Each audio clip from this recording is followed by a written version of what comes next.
Welcome to the INFOWARS Nightly News. I'm David Knight. It's Friday, January the 30th, 2015. Here are top stories. Tonight, how Obamacare could affect your favorite restaurant. Then, the new proposal to limit military weapons for police. And the security theater surrounding the Super Bowl. That's next on the INFOWARS Nightly News. Stop it, NFL. I mean, it's disgusting. Well, the Super Bowl is coming up in just a couple of days. And of course, the halftime show is not the only spectacle going on. We also have the security theater that's being put on by the hyper-Orwellian police state, as Adon Salazar points out.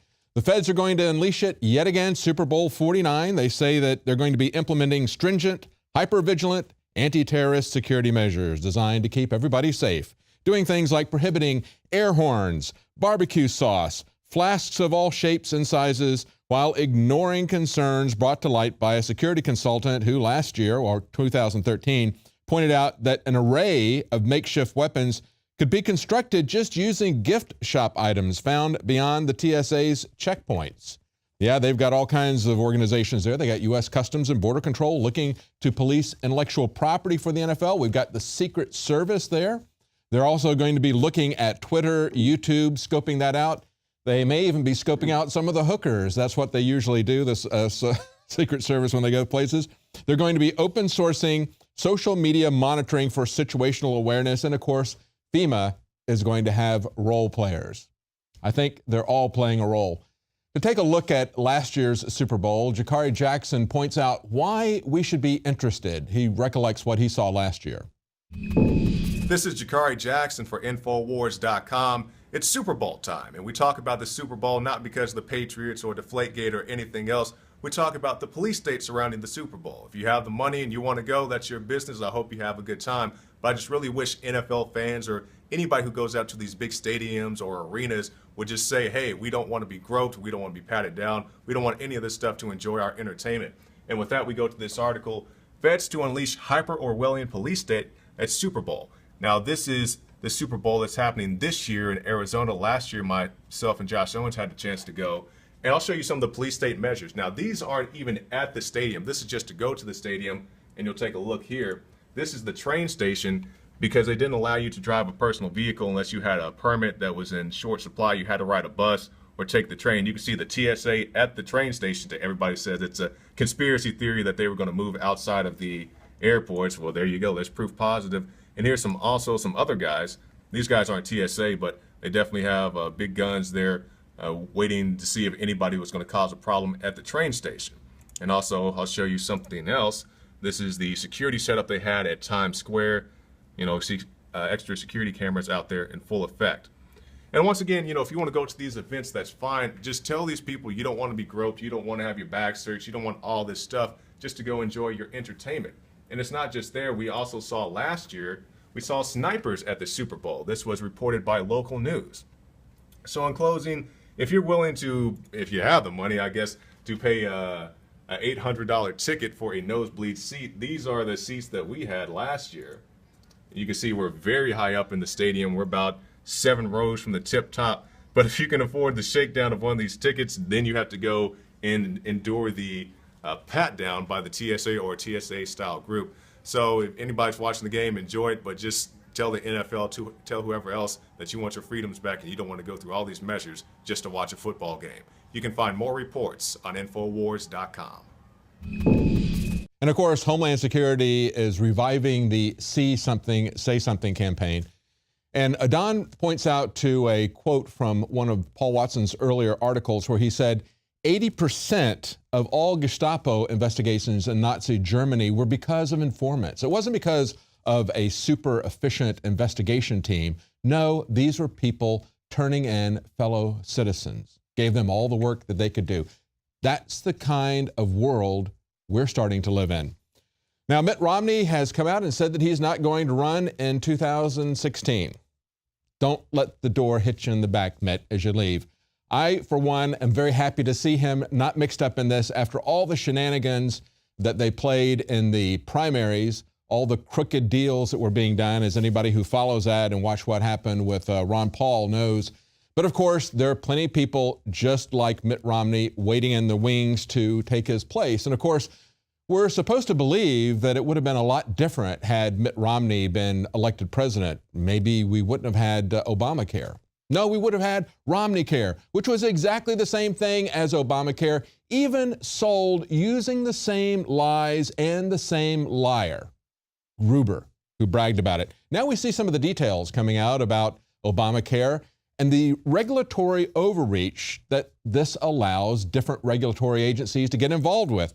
This is, of course, coming from the FDA, the Food and Drug Administration. FreedomWorks points out that restaurants are now struggling to comply with calorie labeling requirements under Obamacare. Yeah, see, if the government is going to pay for your health care, they view you as being totally dependent on them, and they get to tell you what to do to live a healthy lifestyle.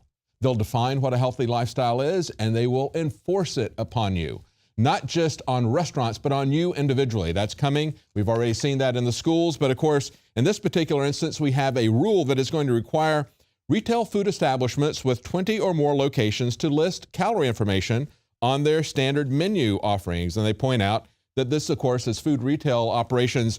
It'd be, of course, restaurants and delicatessens, but it would also extend to supermarkets, to movie theaters.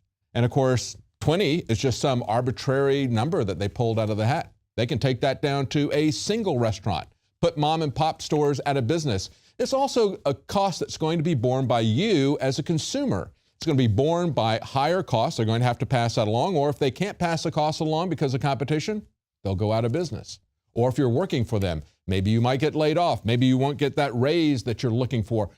All of these regulations have a cost. They have an economic cost, they have a human cost. But the fundamental issue isn't even one of whether this is going to work or whether we should do it, try to get people more aware of what they're eating. The fundamental issue is they don't have the authority to make these kind of dictations. They shouldn't have that kind of authority. They shouldn't even have the authority to mandate personal insurance care. And that, of course, was the basis of the first Supreme Court decision that Justice Roberts wrote the position on, saying that that kind of a mandate was unconstitutional. Then evidently, as some pressure was applied against him, he changed his mind and wrote the other side, said, no, we'll call it a tax and say that we can do anything we want. Now, there's some hopeful news out of New Hampshire, where they have sponsored a state bill that would ban the police receiving military-grade weapons. This is a New Hampshire House Bill 407. It would bar officials from possessing any military equipment, they say, that's not readily available in open national commercial markets. This is according to the 10th Amendment Center.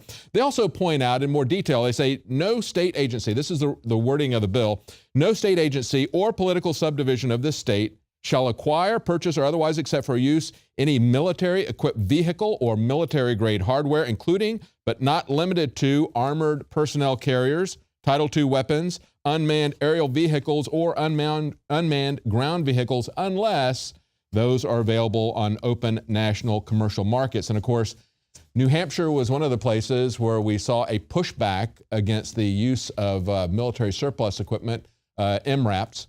They said, why do we need this in this area? And of course, the police chief said, well, we have libertarians in this area, dangerous people who think that they have something to say about running their lives. Stay with us right after the break. We're going to talk about even more regulatory outreach, the overreach, and the consequences of it. Stay with us.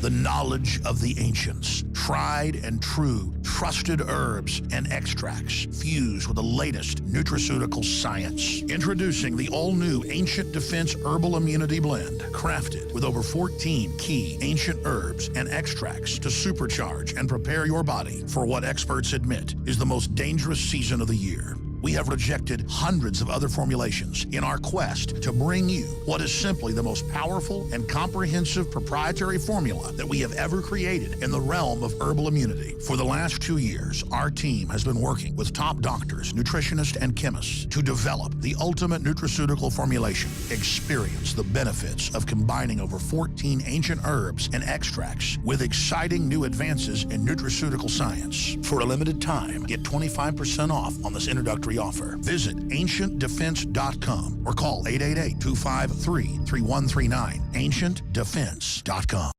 Every year we make resolutions to lose weight and get in shape. And the truth is, it's hard, even with diet and exercise, because of toxic food and our environment that is stressing our bodies more than ever before. Working with experts in nutrition and biochemistry, I found that super high-quality nutraceuticals, in addition to my diet and exercise, were the answers that synergistically worked. I could see the drastic changes every day with the amount of weight I've lost, my increased stamina, and more of a twinkle in my eye. That's why we are now so excited to launch the INFOWARS Life Resolution Pack, combining 3 essential formulations: oxygen-based cleanser Oxy Powder, the Secret 12 bioavailable vitamin B12, and your choice of super female or super male vitality. Now all available at a discounted price to you and your family to bring in the new year and make 2015 a true success. That's InfoWarsLife.com or 888-253-3139. 2015 is the year to do it, and it all starts at InfoWarsLife.com.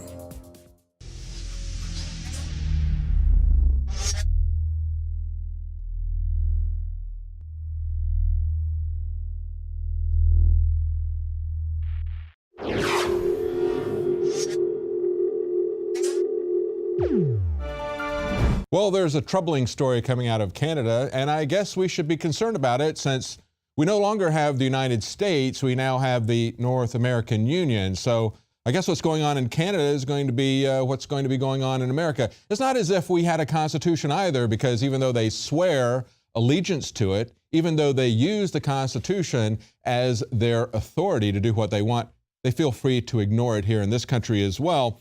In Canada, however, they've got a situation where everyone in a neighborhood has now been asked for blood samples by the police to prove that they're not a murderer. Now, we had a heinous crime there with a pregnant woman, and as bad as that was, think about the consequences of everyone being considered to be guilty unless you prove your innocence. Here's what's going on. They say police in Windsor, Ontario, have ordered hundreds of DNA testing kits, and they're going door to door in residential neighborhood where former Prime Minister Paul Martin grew up, asking everyone to provide a blood sample to rule themselves out as a suspect in the murder of a pregnant woman.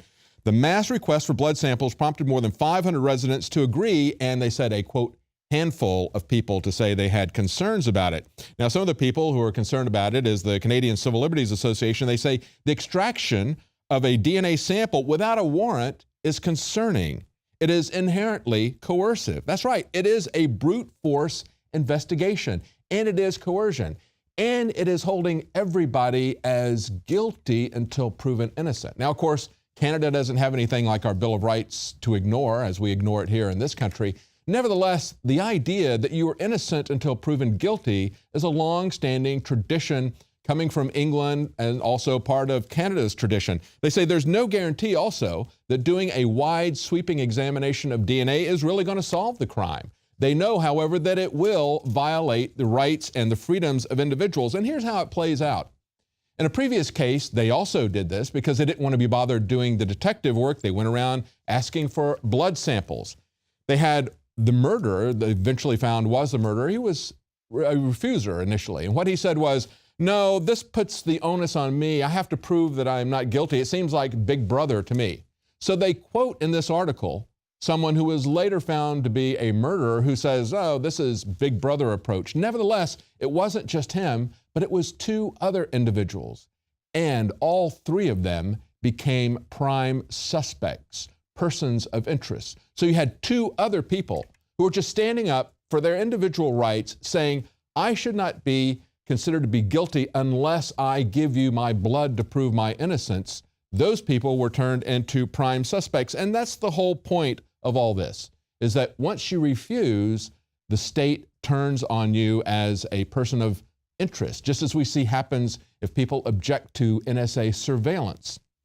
Now, in this country, we see a couple of cases in just the last week where the FDA has gone full-blown after people who are involved with a particular supplement. It's not really important what the supplement is. It's a supplement that people have been using, but the FDA